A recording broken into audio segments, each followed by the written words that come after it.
Hello, welcome back to my channel. ഇന്ന് നമുക്ക് ഹോട്ടലിലൊക്കെ കഴിക്കുന്ന പച്ച ചട്നി ഉണ്ടല്ലോ, ഗ്രീൻ ചട്നി, അതെങ്ങനെയാണ് തയ്യാറാക്കുന്നതെന്ന് നോക്കാം.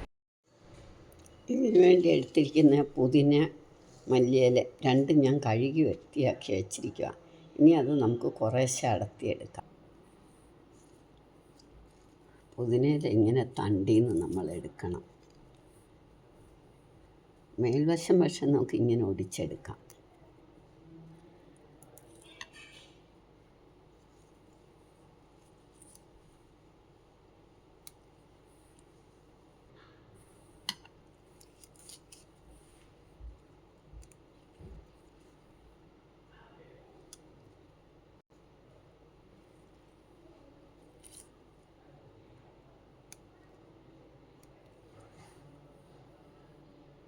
നമ്മൾ പുതിനയിലെല്ലാം എടുത്ത് നല്ലോണം ഒരു പിടി പുതിനയിലയുണ്ട്.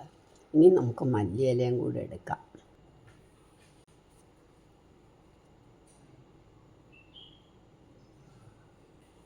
മല്ലിയില പിന്നെ നമുക്ക് ഈ മൂത്ത തണ്ടൊക്കെ ഇങ്ങനെ ഒന്നിച്ച് പിടിച്ചിട്ട് മൂത്ത തണ്ട് ഇങ്ങനെ എടുക്കണം. അത് കളയണ്ട, നമുക്ക് തായ്ക്കറിക്കൊക്കെ നല്ലതായത്. അത് അപ്പോൾ ആ തണ്ട് നമുക്ക് സൂക്ഷിച്ച് വെക്കാം. ഇല മാത്രം നമുക്ക് ഇങ്ങനെ എടുക്കാം. ഇങ്ങനെ അങ്ങോട്ട് അടുക്കി എടുത്തിട്ട് ആ മൂത്ത തണ്ട് ഇങ്ങനെ മുറിച്ചങ്ങ് വെച്ചാൽ മതി.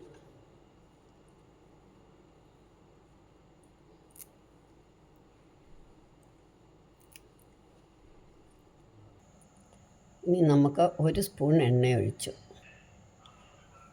അത് കഴിഞ്ഞ് 1 ടേബിൾ സ്പൂൺ ഉഴുന്നലക, 1 ടേബിൾ സ്പൂൺ കടലപ്പരിപ്പ്.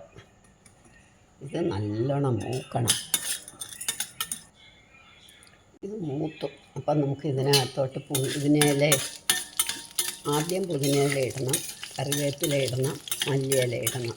ഇങ്ങനെ ഓരോന്ന് വീതം ഇടാം.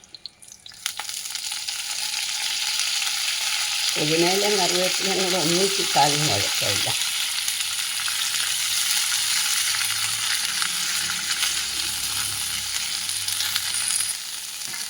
ഇതാ പുതിനയില നമ്മൾ കൂടുതൽ എടുക്കുന്നത്. ഇപ്പം അങ്ങ് ചുങ്ങിയതുണ്ട്. ഇനി കറിവേപ്പില, അത് കഴിഞ്ഞ് മല്ലിയില,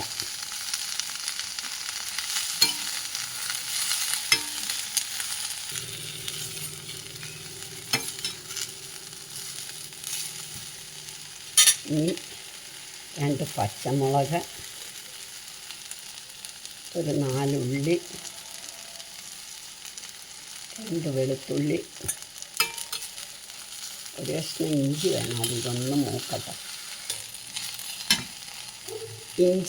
ഇഞ്ചിയൊക്കെ നമ്മുടെ ആവശ്യത്തിന്, ഇഞ്ചിയും പച്ചമുളകും ഒക്കെ.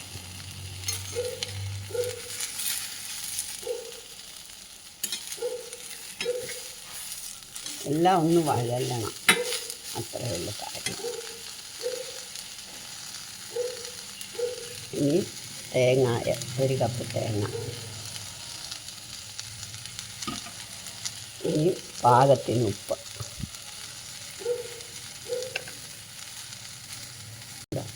ചെറിയ നെല്ലിക്ക വലിപ്പം പുളി.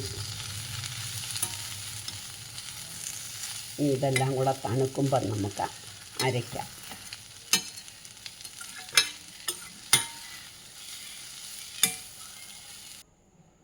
ഇപ്പം ഇത് തണുത്തു. ഇനി നമുക്ക് അരയ്ക്കാം.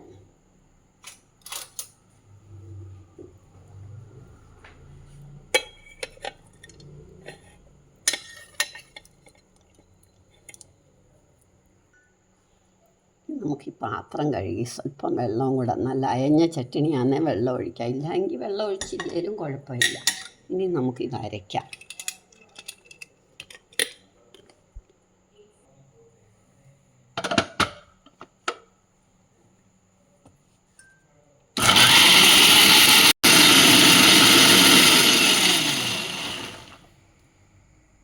ഇനി നമുക്കിതൊരു പാത്രത്തിലോട്ട് എടുക്കാം. നമ്മുടെ പുതിന ചട്നി റെഡിയായി.